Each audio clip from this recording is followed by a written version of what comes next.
सिंध जे सामूंडी बेटन ते सदारती आर्डिनेंस ज़रिए वफ़ाक़ जे कब्ज़े ख़िलाफ़ सियासी समाजी तंज़ीमूं ऐं सिविल सोसाइटी सरापा एहतजाज बणियल आहे।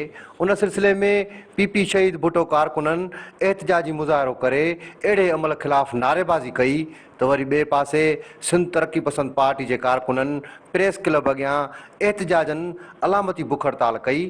उन मौक़े ते हुननि सिंध टीवी न्यूज़ सां ॻाल्हाईंदे चयो त हे जो ताज़ो वफ़ाक़ हुकूमत सदारती ऑर्डिनेंस तहत जो सिंध के वसीलन ते बेटन ते एक भेरो ॿीहर साज़त करे कब्ज़ो कयो पियो वञे ऐं असीं उन जी मज़म्मत था कयूं। असां सम्झूं था इन में सिंध गवर्नमेंट भी मुलविज़ आहे। सिंध गवर्नमेंट जे एनओसी को सिवा इहा शइ मुंहिंजे ख़्याल में त मुमकिन आहे। असल इहा त माना मुसलसल सिंध सां नाजाइज़ी थींदी रहियूं आहिनि ऐं हींअर बि जेको फ़ैसिलो हिननि कयो आहे सिंध वारनि असां हुनखे नामंज़ूर था कयूं। असांखे सरासर क़बूल नाहे, क़बूल न कंदासीं।